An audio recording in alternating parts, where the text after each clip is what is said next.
All right, surprise everyone, and welcome into a Sunday night emergency, somewhat of an emergency, live Patriots Beat podcast here on the CLNS Media Network, presented by our friends over at PrizePicks. It is Brian Hines, as always, joined by Alex Barth, because we have some Patriots news from the past few days that we figured we would get on here tonight and break that down, so the focus the rest of the week could be on free agency and who they are signing and if any other trades do occur. So we're here right now. We'll break down some of the moves from the last few days. And the big one, obviously, was Mac Jones. Patriots quarterback was traded to the Jacksonville Jaguars for a 6th-round pick in this year's draft, number 192, I believe it was. So who else was taken 192nd overall, Brian? Bryce Behringer, baby. They're on a hot streak with that number 192 pick. So maybe Brent Williams is a good player too. They took Brent Williams 192nd overall. He had like a 10-year career here. There you go. So some good history with the pick, but yeah, that was the news of the day. Mac Jones, we kind of all expected the end was coming here. Maybe not to Jacksonville. That one kind of took me by surprise, but he does get to go home.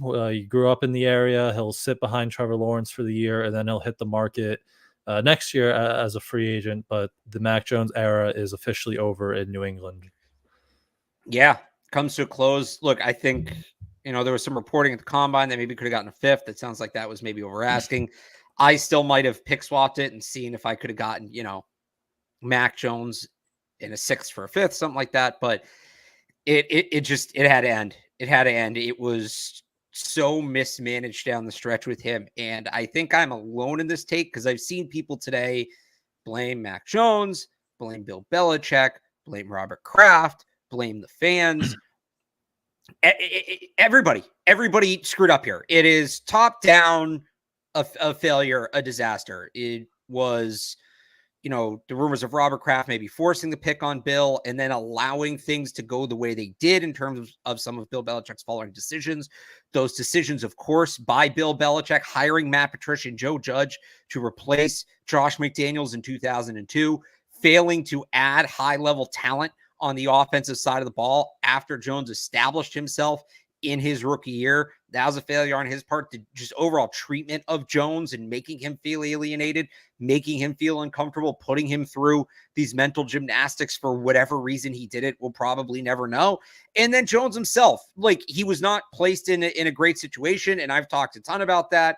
That's been my fallback line. I still believe it. I still believe there's a universe in which Mac Jones would have become a successful quarterback for the New England Patriots had things gone a little differently in terms of roster control, or roster decisions. But at the same time, when a guy makes the same mistakes over and over and over, mentally, he just couldn't dig himself out of the hole. And that's to an extent on him. And then other players on the roster too, and things like that. So everybody blew it. If you want to point to any one person and say they are at fault, you are partially correct. If you want to point to any one person and say they are solely at fault, you are wrong.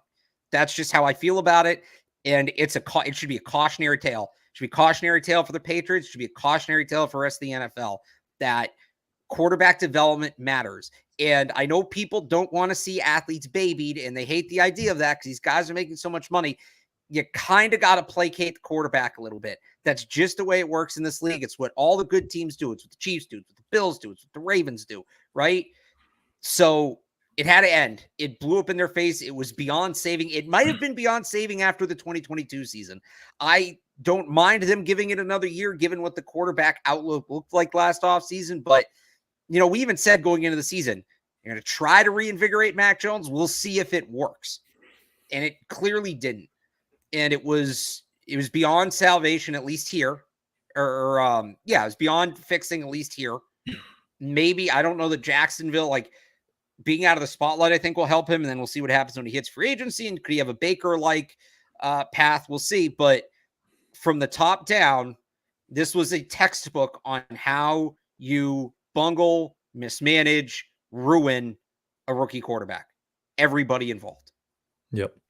Yeah, and that's the big lesson. You kind of hope this new regime, who, a lot of these guys, Mayo, Elliott Wolf, was around to watch how this happened with Mac Jones. So you hope that's what they kind of take away from it, no matter what you think, Mac's ceiling is as a player, right? It wasn't a good they didn't handle anything well at all. So Right. you hope, presumably with the number 3 overall pick now, they're probably in this quarterback market.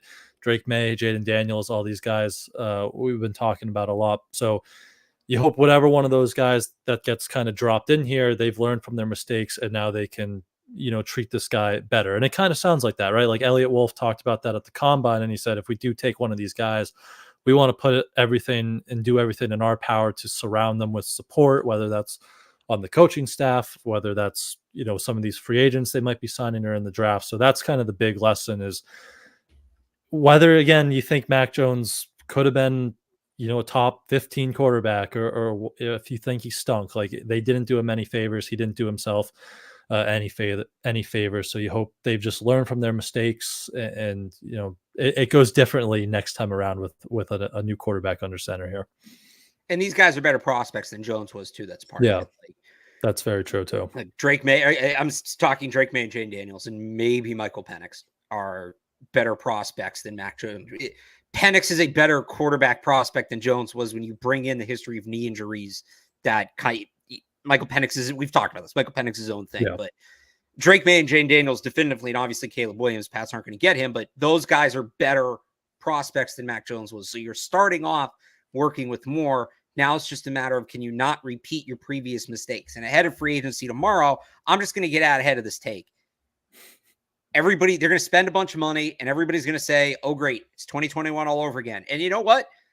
If they do that, if they go out and they sign Calvin Ridley and they give him a bag, and, they add Christian Wilkins too, and maybe they throw somebody at a tackle, Jonah Williams, Michael Onwenu, they'll probably make playoffs.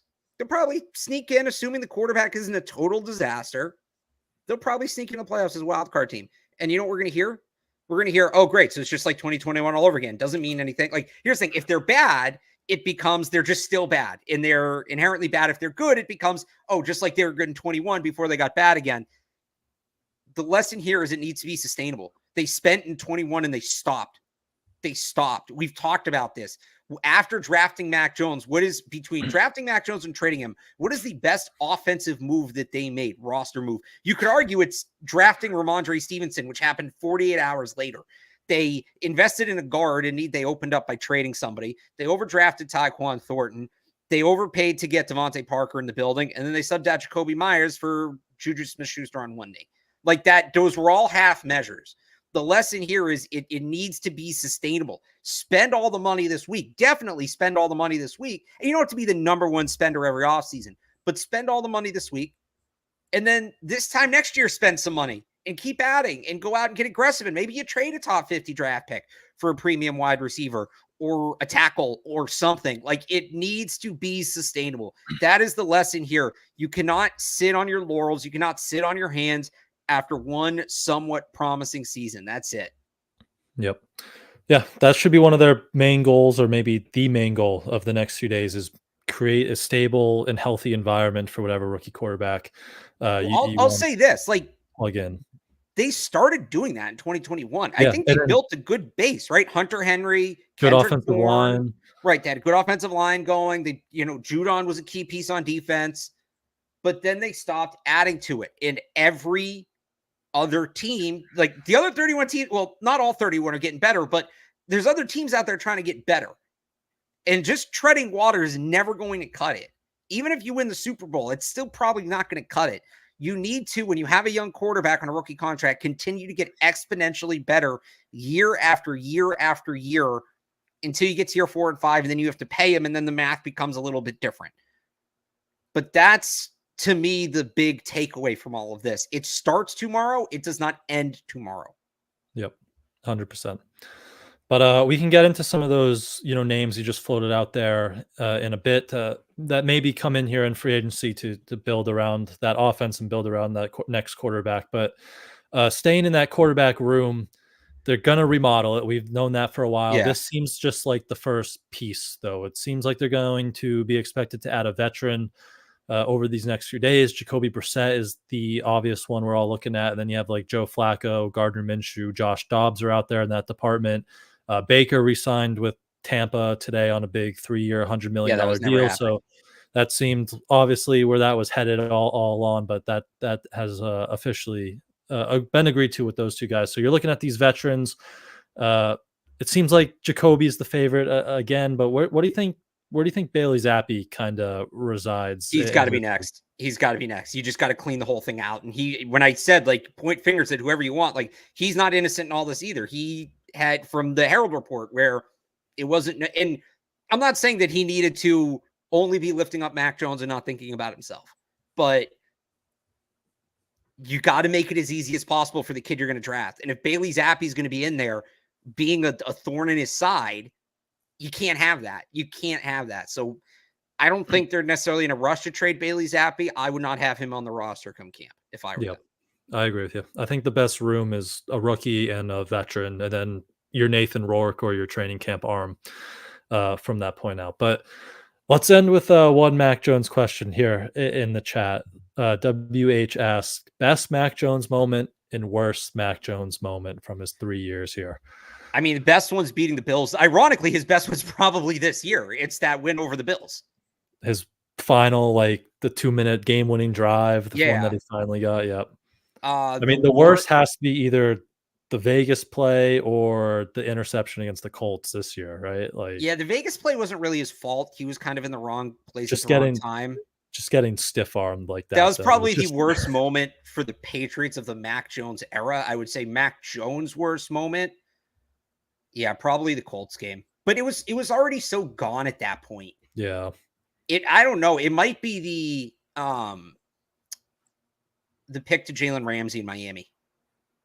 Just because that's when it felt like that to me was the point of no return. I saw that and I was like, okay, yeah, no, this is not something they can fix. This is not something they can undo with just Bill O'Brien. Like he is not. I think, yeah, that day is when I wrote, or that Monday is when I wrote my first column that was like, hey, let's check out the quarterbacks in the upcoming draft class. Like that's probably like it was already one way or the other was probably over by the Colts game. The Colts game was probably final nail in the coffin, I guess, but you could even go earlier and start saying those cross-field passes against the Cowboys.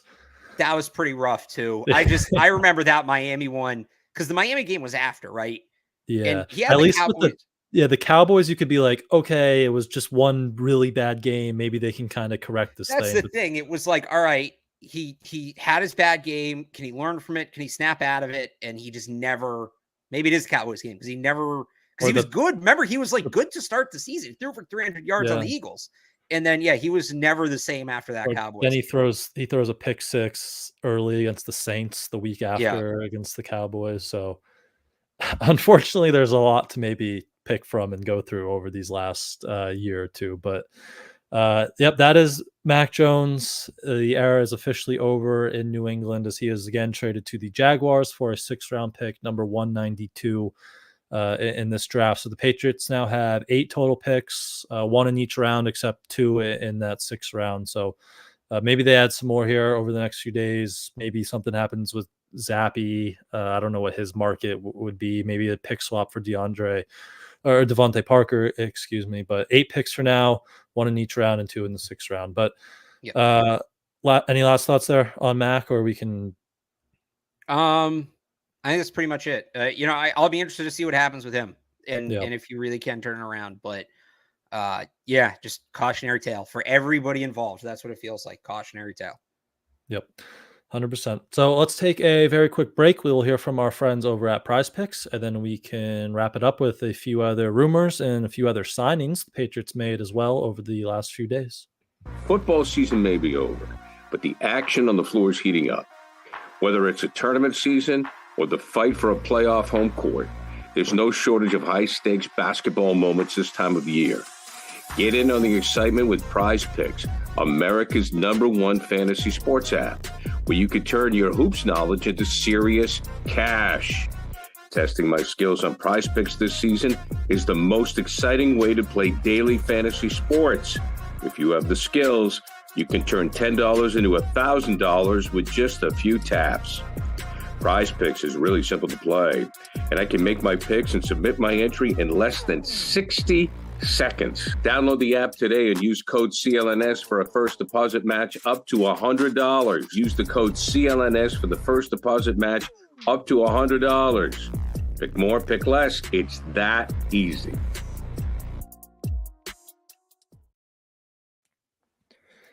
All right, so the Patriots also took care of one of their own guys before the free agency or the legal tampering period begins tomorrow, and that was re-signing tight end Hunter Henry to a 3-year, $27 million contract with $3 million more in incentives there. So about what you kind of projected, a lot of people projected for a contract there. And I think when you talk about what we were saying earlier, when you want to create a stable and healthy environment for your next quarterback, Hunter Henry is a good piece to do that. Still a reliable target over the middle of the field against man coverage, obviously very good still in the red area. And I mean, it was kind of a weak tight end class. He was going to be the top guy on free agency after Dalton Schultz re-signed with Houston. So it was good to kind of get that taken care of before he hit the open market. And I think it's a pretty reasonable and fair contract for him as well there. For him, yeah, it's a great contract. I think 3 years, $30 million. It's really only guaranteed through the first two. Like contract to player, I think he's like 13th highest paid tight end in football right now. And that could even go down depending on what happens in free agency or guys signing extensions. That's about right. I just wonder. We talked about this, them getting that more athletic, well-rounded tight end to fit Van Pelt's offense. And I still think re-signing Pharaoh Brown or signing a guy, and I'm not saying they have to do Hunter Henry, Jonnu Smith again, where they go out tomorrow and sign Noah Fant and make him like the highest paid tight end in free agency. I don't know if they need to do that, but getting a more run game tight end, I still think is important. That being said, again, you made, all the points you made are good ones, like veteran player, leader in the locker room, keep some continuity on that side of the ball. Definitely a quarterback friendly target for a young quarterback coming in. So, and they got him back on a good deal. So I ultimately can't complain about it. I'm just wondering when they start trying to run the ball, how much of a factor is he going to be in the ground game, or are they going to need to get a second tight end for that? Yeah, because that's a big thing. We know Van Pelt's going to want to run the ball. And if there's one big weakness with Henry over the last few years and kind of his whole career, honestly, it's been as a run blocker. That's not his strength. So Pharaoh Brown was good in that role. You assume they could probably work something back out with him for cheap, and then maybe they do add another one. And you got to add. It doesn't have to be Pharaoh Brown. It could be Harrison Bryant. Could be Austin Hooper, but just like a guy like that who's a little more of a system fit. And then at some point, you got to add a rookie, right? And then you get a project. Get a project. That's your room, really. That's the room. You replace Mike Gesicki with a guy who's not a Hunter Henry clone, right? Who's not the same kind of player. You get more of a blocking tight end with Hunter Henry, and then you go and you get Theo Johnson or Tip Raymond or whoever on day 3, and that's your project.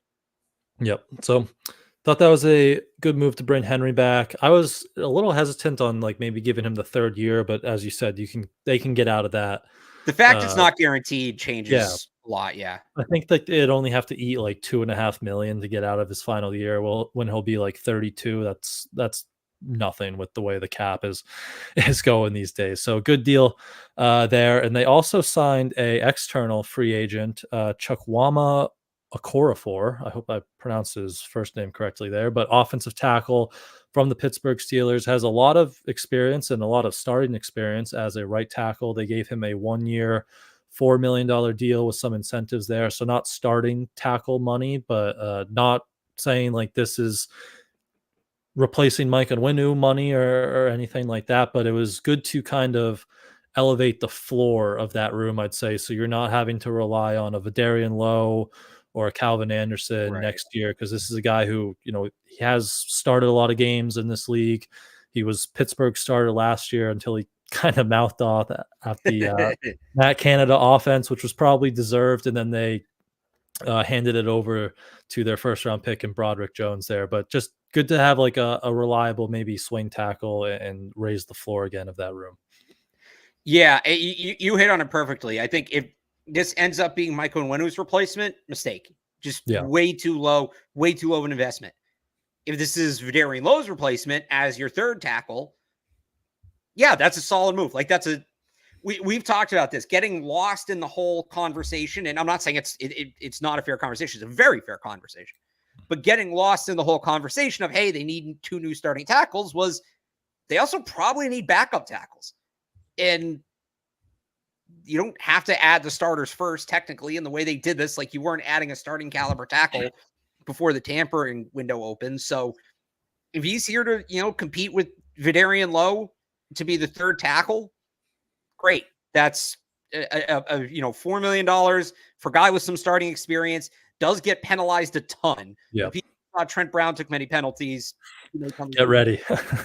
Yeah, this guy sees the field. But, I mean, he'll, as I say that kind of tongue-in-cheek, if you need him to start a game or two, you could do a lot worse. Like, he'll get you through a game or two if you really need him to, or a series or two here or there if guys need a breather. You just don't want him playing every snap for a whole season. So if he's here to replace Vidarian Lowe, great. If he's here to replace Mike Onwenu, that's a massive miss. But based on the reporting, that's not the plan, at least for now. We'll see what ultimately happens, but I think it was Mark Daniels who said it did not impact their negotiations with Mike Onwenu. So it doesn't seem like, at least for the time being, he's even penciled in as any kind of starter. Yep. And maybe it ends up he takes a similar path as he did in Pittsburgh, where if they view Onwenu as a guard and they draft a tackle, right?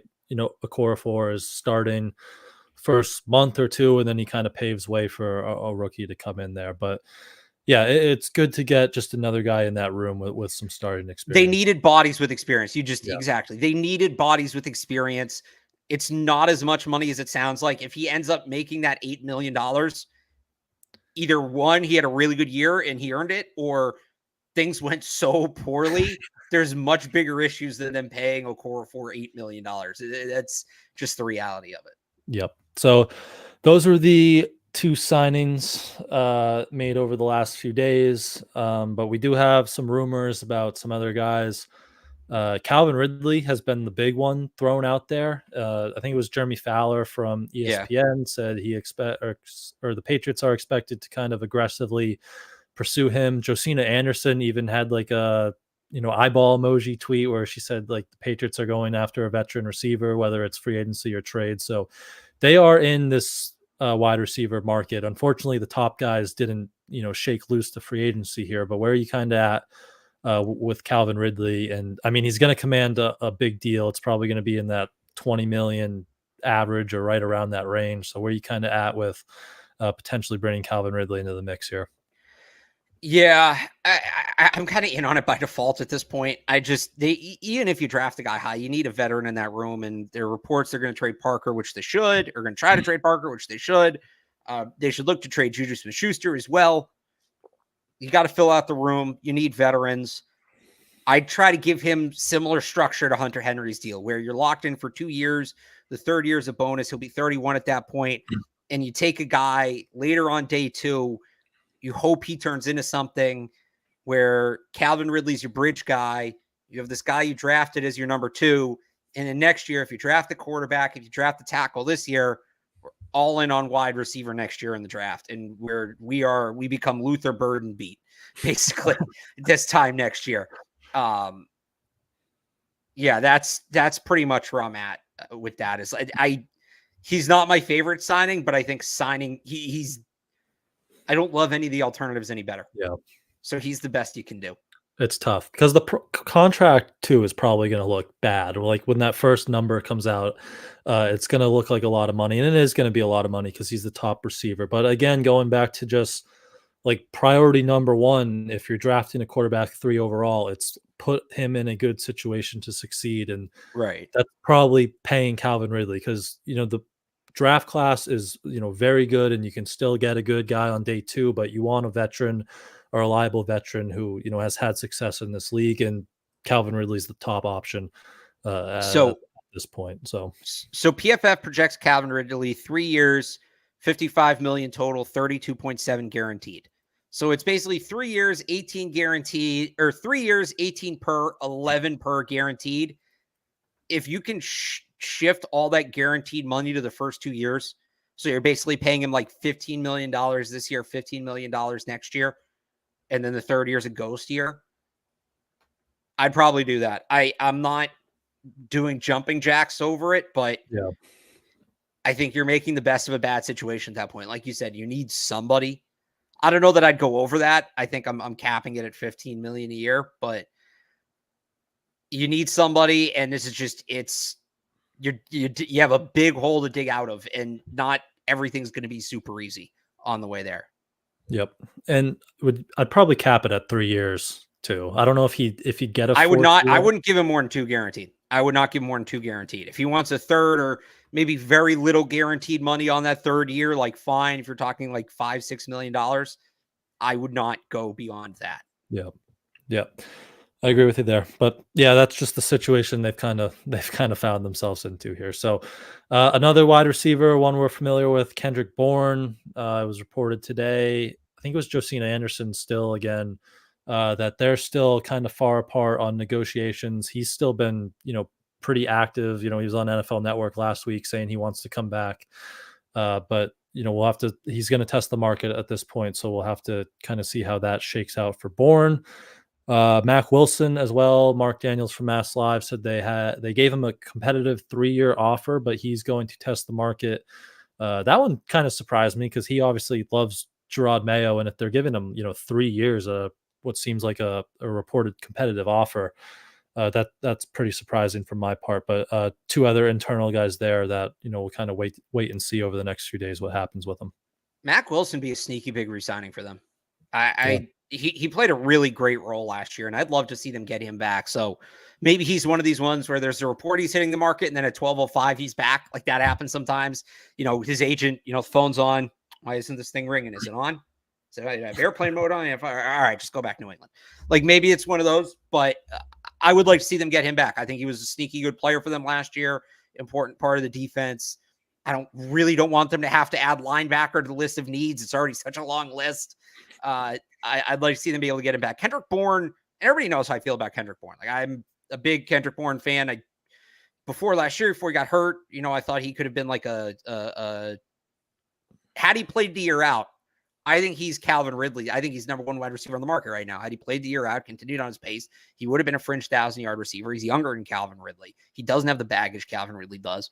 Now he got hurt, and he's going to be 29. And I just think the reality of it is, you need a secondary guy. Even if you sign Ridley, you need a secondary guy, especially if you're moving on from Parker and Smith-Schuster. Could that be Bourne? Yes. Could that be Donovan Peoples-Jones? Could it be Josh Reynolds? And I don't know. I really like Kendrick Bourne. I think he's a really good player. Do you need to go to the mat for him? Just the way this whole thing's set up? You could. I just don't know that that's the best route to go. Yep. Yeah, I wonder if he's someone who maybe, he gets to the market and it's not what he was expecting because, he'll be 30. He's coming off the ACL. It is, again, a really good draft class. So maybe he kind of hits the market and says, this isn't, I'll just go back to what New England was offering. So we'll see with him. We do have a little bit of breaking news from Chris Price of the Boston Globe. I was just going to read that. Okay. You're the host. Go ahead. You do the honors. All right. He said, per league source, the Patriots have not made a contract offer to linebacker Josh Uche in advance of free agency. So no traction there with Uche, who he's someone who I'm very fascinated to see how his market is going to kind of shake out. But no offer there, according to Chris Price. Doesn't surprise me. They have so many other needs. The contract he's going to get outweighs the role he plays for them. He'll play a bigger role in another defense. They'll go out 4th, 5th round, get a pass rusher, develop them. Anthony Jennings we haven't heard anything about Anthony Jennings. Anthony Jennings is the guy they should bring back of the 2. I would much rather them bring Anthony Jennings back. We'll see. Again, we haven't heard anything with him, so I don't know. I don't think they need Josh Uche back. They need to add a pass rusher, but I think there's other ways to go about that other than bringing Josh Uche back that just make more sense. Whether that be getting a more scheme fit pass rusher, like is it Van Ginkel, right? Has been linked to them, Andrew Van Ginkel. So whether it be a guy like that, they want to go big, maybe a guy like Bryce Huff, or just going into the drafting and a guy like Mo Kamara or one of these, early day 3 pass rushers. Yep. I love Van Ginkel, and they were interested in him last year. So I think that would be right. Really I think he visited last year even. Yeah. So we'll see maybe how his market shakes out. But I think that is all the rumors, correct? All the rumors, signings, trades. Is there anything else big that we I mean, missed Baker, on? you mentioned Baker's off the Yeah. market. That shouldn't come as a surprise to anybody besides Mike Kadlick. I tried to tell him. He wanted that so bad, man. It wasn't happening. He did. It was never happening. Good for Baker for getting paid. That was Yeah. about right. It kind of figured it's going to be somewhere in that. My guess going in was 390, so I was off by what it ended up being 3,110. I think it's 110 with incentives or 115 with incentives, so right around there. Yeah. Okay. Good deal for him. See if Tampa runs it back. We'll see if it's sustainable. But this is the alternative to not paying the quarterbacks. A scary, scary thing, and we're living it as Patriots fans. Yep. And I went on this rant this morning again, just to go back to the draft pick real quick as we kind of set the stage for this offseason. I saw somebody comment earlier. I'm not going to scroll all the way back up and find it, but somebody laid out the safest offseason. That was their word, the safest offseason for the Patriots. It was Marvin Harrison Jr., Michael Penix in the second, Kingsley Suamataia in the third. Now, I don't know Suamataia is getting to the third. I don't know that Michael Penix is getting in the second. And one, I don't know how safe that plan is, because if your whole plan is built around Michael Penix being there at 34 and the Cardinals sitting there at 32, say, well, Kyler's kind of a wild card. Let's get some high-level quarterback insurance. Now your whole offseason shot. Where's your quarterback coming from? The other thing I'd say I've seen a lot of people in different ways say the safest, whether it's Joe Alt, whether it's Marvin Harrison, whether it's trading back, the safest offseason is this. The safest offseason is this. The safest. We shouldn't be focused on the safest offseason. We should be focused on the best offseason. Also, is there such thing as a safe offseason in the right? NFL? Exactly, exactly. Best, not safest. If there was any time to take the big swing, it's now, because what do you have to lose, right? What's worst case scenario? You're a 4-win team again. You're back picking at the top of the draft again. You get another quarterback. So I know drafting a quarterback is scary. Drafting quarterback so high is scary. And I get Patriots, especially coming off of Mac Jones. Patriots fans are afraid of, they don't want to see another busted quarterback, because one bust that happened, you missed it. 2 busts, now it's a pattern. Now you're the Jets, now you're the Bears, now you're the Browns, now you're the Bills. What I would say is the only thing scarier than than drafting a quarterback high is not having an answer at quarterback at all. I think you just got to take the leap, hold your breath, plug your nose, take the medicine, hope it works out well. Because if they don't take a quarterback, they don't take one of these top quarterbacks, and any of them, I guess not the guys who go 1 and 2, because they would have never had those guys. But like, if they pass on Drake May at 3, and Drake May becomes the top 5 quarterback in the league, that's going to hurt more than Drake May coming here and not being that good. 100%. Because at least you tried. At least you got the bat off your shoulder. At least you went down swinging. So I'm not saying it's not scary. You have every right to be afraid that they're building the offseason around this uncertainty that is a quarterback with the 3rd overall pick. What I'm saying is, consider the alternative, because that might be even scarier. I've said this about the quarterback carousel a bunch, and I'll say it again. And this is why you don't blow the development to the last guy. That people are saying, oh, you can avoid this by signing a veteran, or you can avoid this by, no, you avoid it by, 1, not blowing the development of the last guy, or 2, having the next guy ready when the last guy is still here. I've seen a lot of people point to Jordan Love, Patrick Mahomes, as guys who sat, and people saying, yeah, draft Drake May and sit him for 2-3 years. You can do that, 1, when you pick the guy in the 20s, not 3rd. And 2, when you have a guy like JJ McCarthy's the perfect pick for the Patriots. You have Aaron Rodgers. Right. When you have Aaron Rodgers, when you have Tom Brady, when you have even Alex Smith was like he took them to the playoffs. He's a solid quarterback. I lost my, so you're not sitting the guy, right? I get that it's scary. So that's how you avoid this whole thing. That's how you avoid being in the quarterback carousel. The time to avoid it is over. You're in it. When you're in it, 100 doors in front of you, and behind 99 of them is darkness and despair and nothingness. And you have no way of knowing which door is the one you should open. But you just have to open a door. You got to do it. You got to rip the Band-Aid off. And that's why I take a quarterback at 3. Yep. I agree with you 100%. 2 last quick things. I saw there was some kicker talk in the chat. What's Chad Ryland? And then someone said we need to bring back Mr. Automatic Nick Folk because he's testing the market. We're not doing the Nick Folk thing again. If you want to bring in another kicker, to compete with Chad Ryland, go for it. But we're not doing Nick Folk again. I'm out on that one. And then lastly, there was one move that kind of impacted the Patriots. They had some interest apparently in Jerry Jeudy, who has been a name we've been talking about for like a year plus now. He's going to Cleveland for a 5th and 6th rounder. It might have been Jeremy Fowler again who said the Patriots had some interest or were kind of involved in that, but we can finally put the Jerry Jeudy rumors to rest there. He will not be coming to the Patriots. I don't know. Would you have done that trade, a 5th and a 6th for Jeudy? So here's where I'm at with Jeudy. I know this is kind of a cop-out take, but Fowler reported today the Patriots were interested. They had a deal on the table, but they wanted to wait into free agency to see what their other options were. It's no secret I like Jerry Jeudy. In a bubble, a 5th and a 6th for Jerry Jeudy is a great deal for the team acquiring him for whatever deal. Like, he's worth more than that. He's a depressed asset. And people would say, well, can you get more than one receiver? You can, but you got to have enough snaps for everybody. And it's, guys that are in different roles. So it kind of is Jerry Jeudy or Calvin Ridley, or Jerry Jeudy or Deontay Johnson. That's the other one yesterday that Deontay Johnson is maybe looking for a trade. If they passed on Jerry Jeudy to get Calvin Ridley, or they passed on Jerry Jeudy to get Deontay Johnson, I'd say good job, good patience. You knew what you were doing. If they passed on Jerry Jeudy hoping to get one of those guys and they don't get aggressive enough to get either of them, now it's a massive mistake because you needed to come away with somebody. So that quote, one way or the other, is going to loom large. That report from Fowler that the Patriots had a chance at Jeudy and they decided they wanted to wait and see what the free agency market looked like. That could go very well. That could go very poorly. We're going to have to wait and see. I'm not even saying like in retrospect it's a good or a bad idea. They're trusting themselves. That tells me they're willing to be aggressive and they know that they will get one of these other two guys or wide receiver X that becomes available. Some guy we didn't know Deontay Johnson was maybe available until yesterday, or maybe they know that some other guy, AJ Brown, is becoming available or something like that. Brandon Ayuk, somebody mentions in the chat. Yes. So we'll see.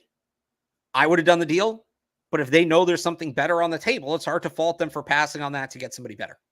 Yeah.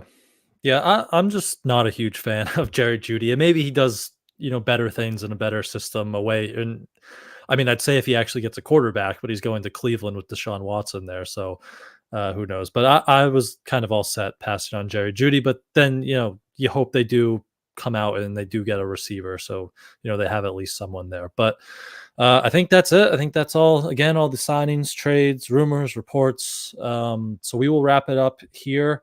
We'll be back tomorrow because the legal tampering period does begin at noon. So Patriots have a lot of money to spend. It could get pretty chaotic over the next few days. So we will be back every night, but make sure you subscribe to the channel, turn on your notifications so you do know what time we are going to go live. You can also follow Alex on Twitter at Real Alex Barth. Follow me on Twitter at I am Brian Hines. We'll let you know as well our schedule, and of course keep you all up to date with Patriots information over on there. And you can also check out 985thesportshub.com to read Alex's written Patriots coverage and patspulpit.com as well to read my Patriots coverage over there. So thank you all, as always, for joining us on this Sunday night. Take care, and we will see you tomorrow.